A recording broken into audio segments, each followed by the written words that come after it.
Hello students, chapter आपका चला हुआ है units and measurements, lecture number 7 for 11th class.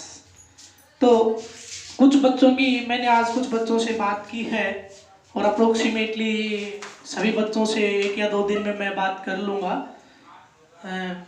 ये समझो कि जितने भी ग्रुप में जुड़े हुए हैं उनमें से जितने हाफ हैं उनसे हाफ से ज़्यादा के पास मैं कॉल कर चुका हूँ कि बच्चों की प्रॉब्लम किस तरह की है या किस तरह से प्रॉब्लम से वो फेस कर रहे हैं। तो कुछ बच्चों ने जो प्रॉब्लम्स बताई हैं, यानी अप्रोक्सीमेटली यूनिट एंड मेजरमेंट्स में सभी ये कह रहे हैं कि इसमें कोई प्रॉब्लम नहीं है, ये हमें ईजी लग रहा है और है भी ईजी। तो कुछ बच्चों की प्रॉब्लम आई है कि मैथमेटिकल टूल्स में इंटीग्रेशन में कुछ प्रॉब्लम है। तो आपको मैं बता रहा हूँ कि हमने केवल इंटीग्रेशन के कुछ फॉर्मूलाज याद किए हैं, केवल और केवल क्या किया है, इंटीग्रेशन के कुछ फॉर्मूलाज याद किए हैं। अब ये तो जरूरी नहीं कि मैंने अगर 10 फॉर्मूला लिखवाए और हर बच्चे के 5 मिनट में 10 के 10 याद होंगे, नहीं, ये पॉसिबल नहीं है। कोई बात नहीं, आपको अगर एक भी फॉर्मूला याद नहीं है कोई बात नहीं, केवल बेस आपको याद होना चाहिए कि क्या करते हैं इंटीग्रेशन में, जो आपकी गिवन क्वांटिटी होती है उसकी पावर में एक ऐड करके उसे डिवाइड करते हैं, ठीक है। उसके बाद इसका बाय प्रोडक्ट मेथड आपने देखा था, डिफरेंशिएशन या जिसको पार्शियल डिफरेंस इंटीग्रेशन में हम बात करें तो यू इंटू वी मेथड किया था, ठीक है। तो वो आपको आना चाहिए, फॉर्मूला याद हो, चाहे वो निकालना किसी का ना है लेकिन फॉर्मूला आपको याद होना चाहिए, क्योंकि फिजिक्स में केवल एक आर्टिकल आएगा पूरी 11th और 12th दोनों को मिला के जिसमें आप उसका यूज करोगे। अदरवाइज ना तो कोई न्यूमेरिकल है ना कोई आर्टिकल, एक आर्टिकल आएगा 12th क्लास में, वो भी वहां पे उसका यूज करना आपको पड़ेगा, बाकी कहीं पे यूज करना नहीं पड़ेगा। इसके अलावा देखिए इंटीग्रेशन बहुत ही इंपॉर्टेंट टॉपिक है मैथमेटिक्स का। ये मान के चलिए कि टोटल जो मार्क्स हैं 12th क्लास में फाइनल एग्जाम में, उनमें से टोटल के हाफ मार्क्स का तो केवल और केवल इंटीग्रेशन ही है। तो ये मत मान के चलिए कि मेरे 1 या 2 लेक्चर में आपको इंटीग्रेशन सारा आ जाएगा, ऐसा पॉसिबल ही नहीं है। आप केवल इतना ही सीखिए जितना मैंने वीडियो में बताया है, जितने फॉर्मूलाज, अगर उनमें से भी याद नहीं हो रहे कोई बात नहीं, जैसे ही आर्टिकल आएगा मैं उस बेस को दोबारा से उठा के चलता हूँ। जैसे ही आर्टिकल आएगा कि इस आर्टिकल में अब इंटीग्रेशन करना पड़ेगा, इसमें अब डिफरेंशिएशन करना पड़ेगा, मैं वहां पे फिर दोबारा उस फॉर्मूला को रिपीट करूंगा पहले, उसके बाद उसको अप्लाई करूंगा उस आर्टिकल के ऊपर, तो वहां से आपकी प्रॉब्लम क्लियर हो जाएगी। फॉर एग्जांपल अगर मैं बात करूं इससे पहले वाली जो एप्लीकेशन आपने पढ़ी है डायमेंशनल एनालिसिस की, जिसमें हमें यूनिट्स का कन्वर्जन सीखा था, अगर मैं उसमें केवल और केवल आपको बेस बता के छोड़ दूं तो शायद अगर कोई क्वेश्चन मिले तो आपको ये लगेगा कि इससे हार्ड दुनिया में कोई चीज नहीं है। लेकिन अगर आपने 4 या 5 न्यूमेरिकल उसके ऊपर प्रैक्टिस कर लिए तो आपको ये लग रहा है कि ये तो बिल्कुल इजी है, इसमें तो है ही नहीं कुछ भी, और ऊपर से फिर लास्ट में मैंने उसकी ट्रिक बता दी आपको कि उसकी भी जरूरत नहीं। अगर किसी का डायमेंशनल फॉर्मूला याद नहीं तो उसकी भी ज्यादा जरूरत नहीं पड़ती, लेकिन तरीका सभी को आना चाहिए निकालने का। पहले वो डायमेंशनल फॉर्मूला का यूज करके निकालना आना बहुत जरूरी है, तभी आप न्यूमेरिकल हर तरह के फेस कर पाओगे, अदरवाइज दिक्कत हो जाएगी। तो ये मत मान के चलिए कि हमारे समझ में नहीं आ रहा, कम आ रहा है। कि कुछ बच्चों ने कहा है कि जो फिजिकल वर्ड वाली यूनिट मैंने चैप्टर मैंने करवाया है इससे पहले, उसमें कुछ प्रॉब्लम्स हैं, वो देखो चैप्टर ही प्रॉब्लम है। उसमें ये है कि जो चीज़ें लिखी हुई हैं, साइंटिस्ट के नाम है, उनकी थ्योरीज है, वो आपको याद करनी ही पड़ेंगी, उसमें समझने का कुछ है ही नहीं, मैं क्या कर सकता हूँ उसमें। हाँ, आपका सिलेबस जो शुरू हुआ है वो यहीं से शुरू हुआ है, units and measurement, that is the first chapter of your syllabus. ये आपके 11th क्लास के सिलेबस का फर्स्ट चैप्टर है, जहाँ से कि क्वेश्चन आने शुरू होंगे। इससे पहले वो केवल बेस था, ये मान के चलिए कि वो केवल एक बच्चों के लिए मोटिवेशन था कि हम फिजिक्स क्यों पढ़ें, क्या फायदा होगा इसके पढ़ने से। तो वो जरूरी नहीं है कि हर बच्चे को सब कुछ समझ में आ जाए। उसमें कुछ साइंटिस्ट के नाम और जो थ्योरी दी थी, केवल वो लेक्चर आपके लिए इम्पोर्टेंट है, बाकी आपने वॉच कर लिए बहुत अच्छी बात है, नहीं किए तो भी कोई बात नहीं। मैं तो ये कहता हूँ unit and measurement lecture number 1 से लेके और आगे जितने भी लेक्चर हैं उनको सीक्वेंस से अच्छे तरीके से सीखिए। जहाँ पे भी किसी वीडियो में कोई दिक्कत आती है तो आप तुरंत मेरे पास उसका मैसेज डालें कि हमें ये प्रॉब्लम आ रही है, ताकि नेक्स्ट वीडियो में मैं और अच्छे तरह से उसको आपका करवा सकूँ।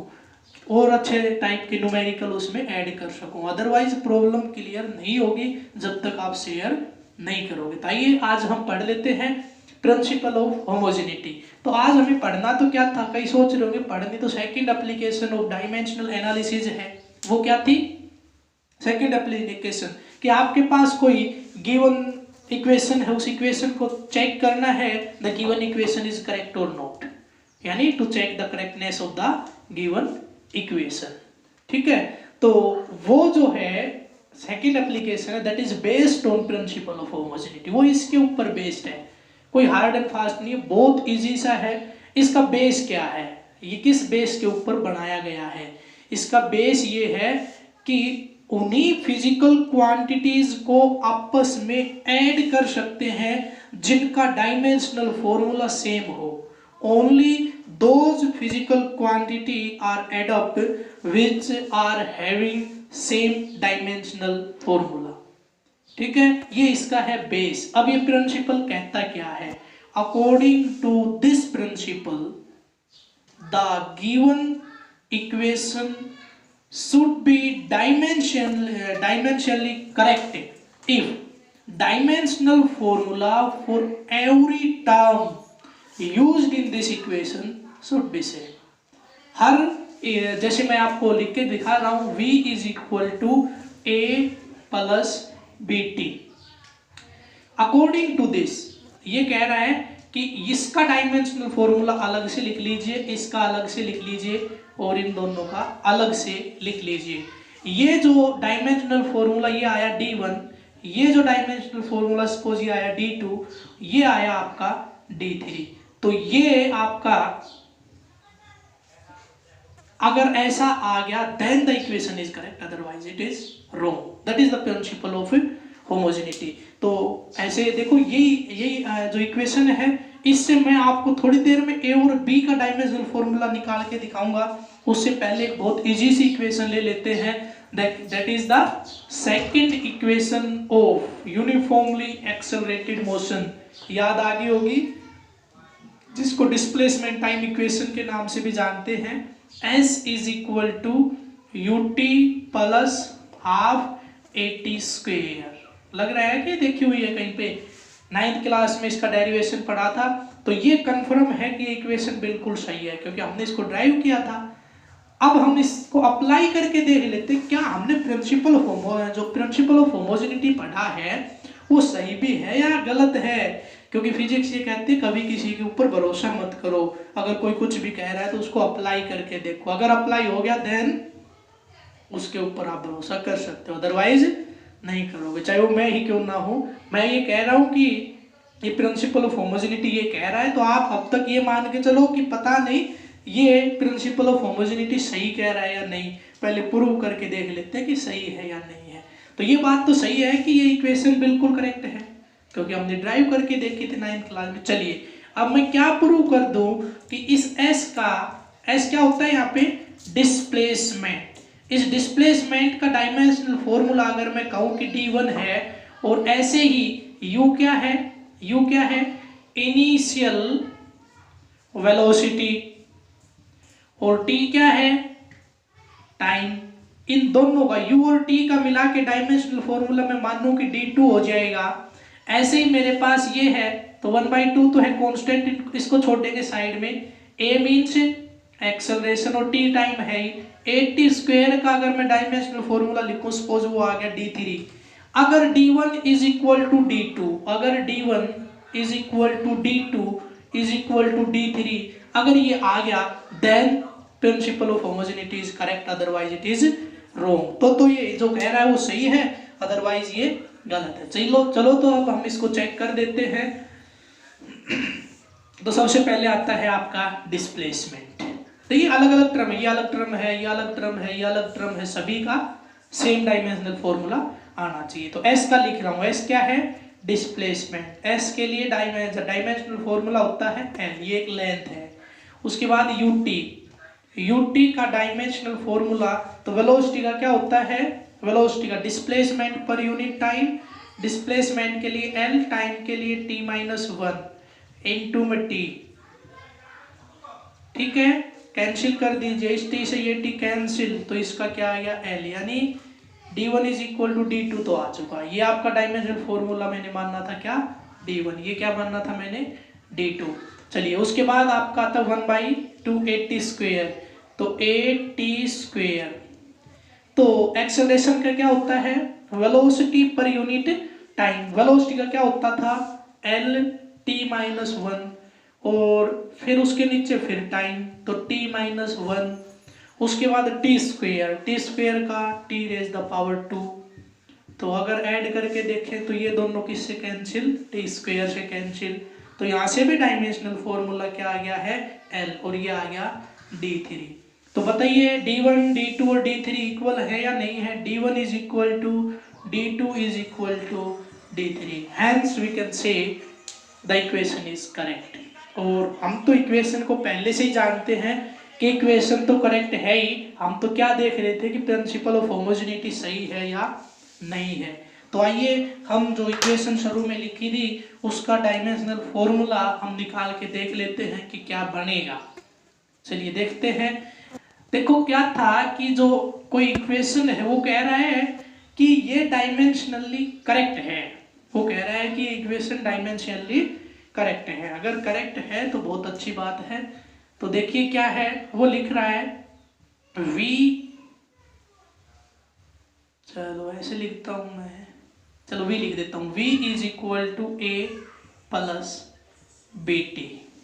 अब ये बता रहा है in the given equation v is the velocity. अब इस तरह की इक्वेशन में करेक्टनेस चेक नहीं करवाता, इक्वेशन अगर लिख दी तो करेक्ट है। अब हमें a और b का डायमेंशनल फॉर्मूला निकालना है। चलिए ये और ये है आपके अननोन, ये क्या है अननोन, यानी a और b के बारे में हमें नहीं पता कि ये क्या है, हम इन्हें नहीं जानते, लेकिन ये जरूर पता है कि ये टाइम है।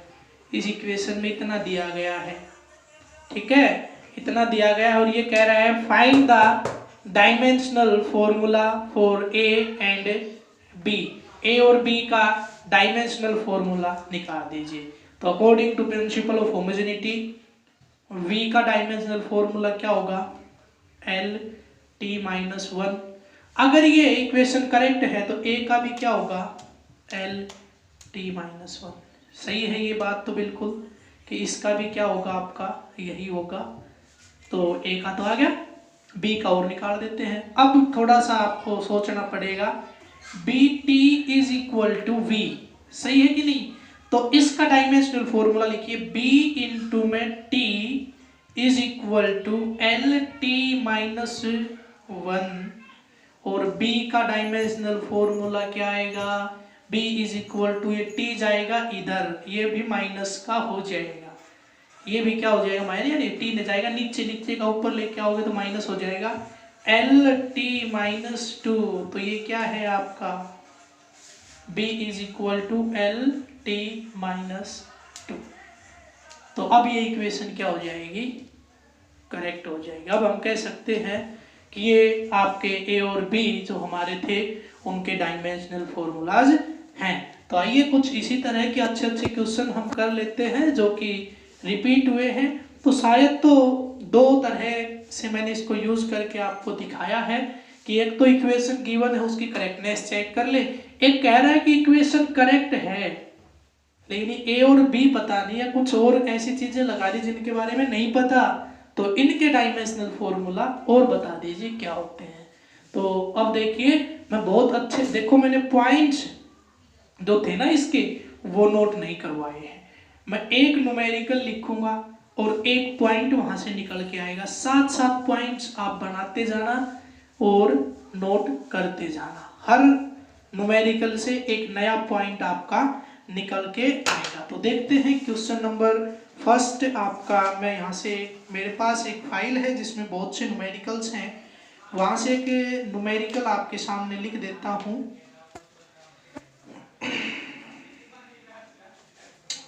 बहुत अच्छा आपके पास गिवन है, mu is equal to a plus b upon lambda square. ये मेरे पास गिवन है, ये बता रहा है कि mu is the refractive index, refractive index. A के बारे में ये कह रहा है कि ए और बी अननोन है, और लैम्बडा क्या है आपका, ये है वेवलेंथ, वेवलेंथ, ठीक है। और ए और बी ये दोनों है आपके अननोन। अब ये कह रहा है कि ये इक्वेशन अगर डायमेंशनली करेक्ट है, then find the dimensional formula for A and B.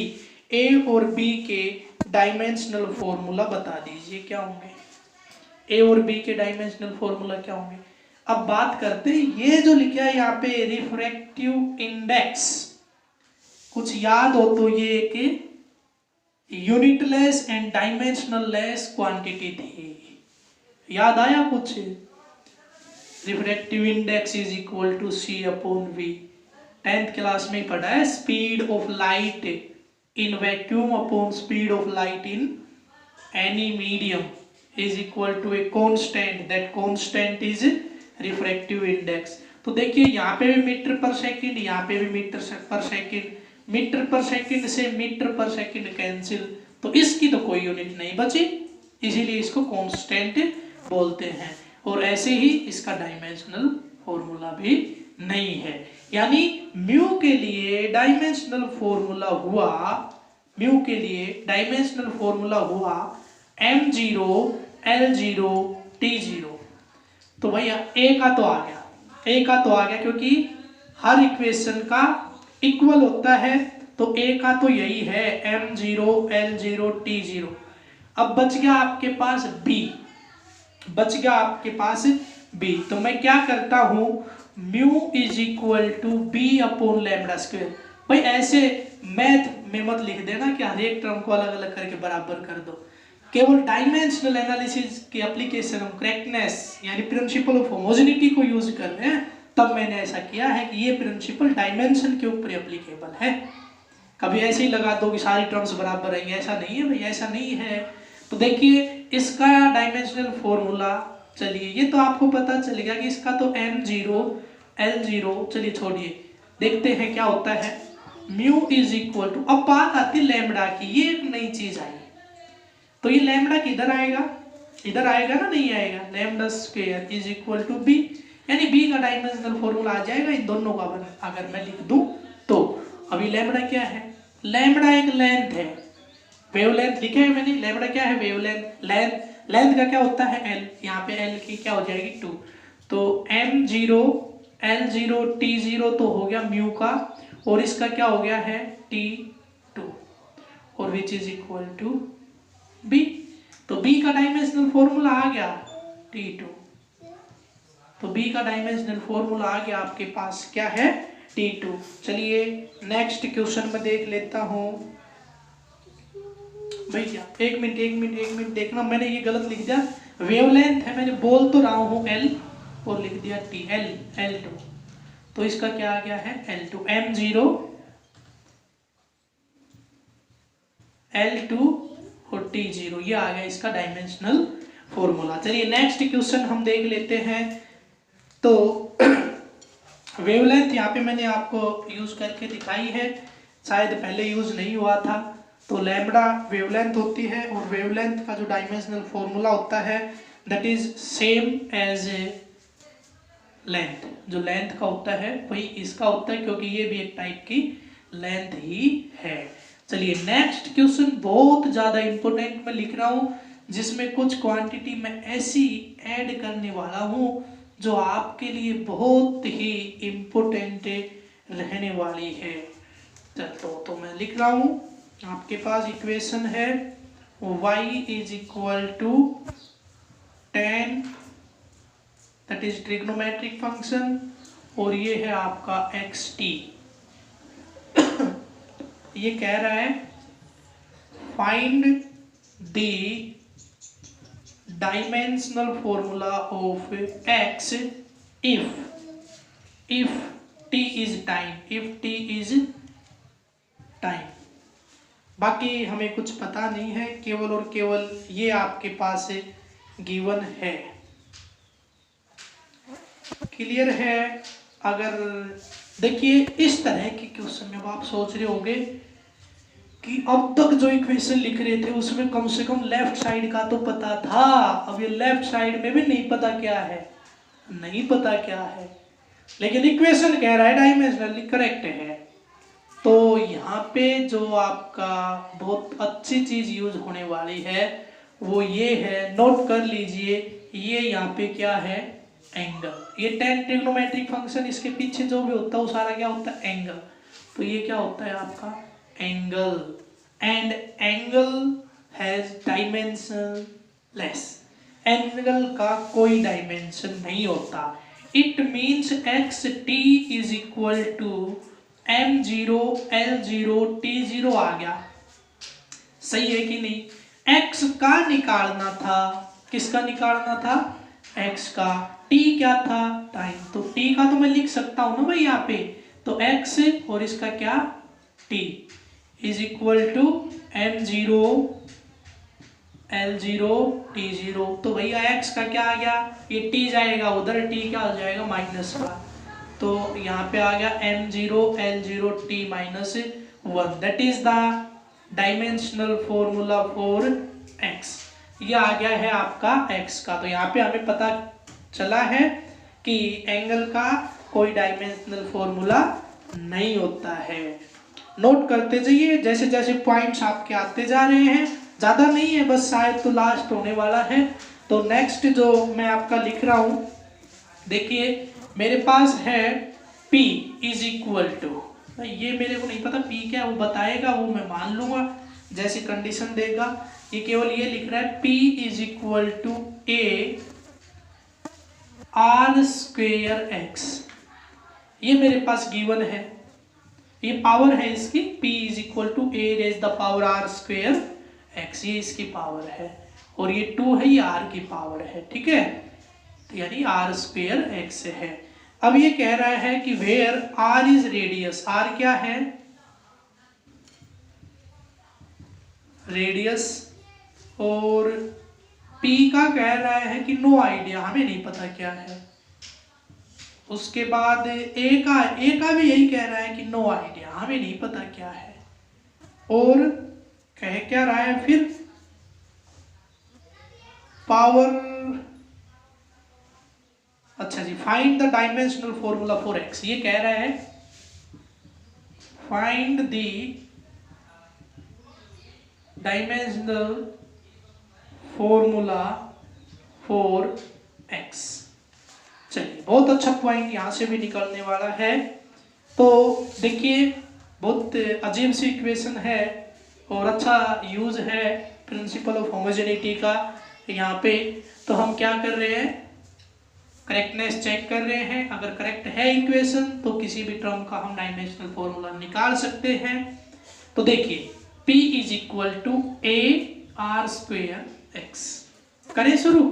चलिए, r given, radius, P no idea, power का नहीं पता तो हम तो इसका यूज कर ही नहीं सकते, a नो आइडिया, a का भी नहीं पता। चलिए, तो यहाँ पे पॉइंट जो आपका बहुत इंपॉर्टेंट है, ये क्या है, किसी की पावर है, किसी की क्या है, पावर, किसी की power, raise the power, and raise the power of everything is dimensional less, ठीक है, raise the power of everything is dimensional less. Note कर लीजिए पॉइंट को।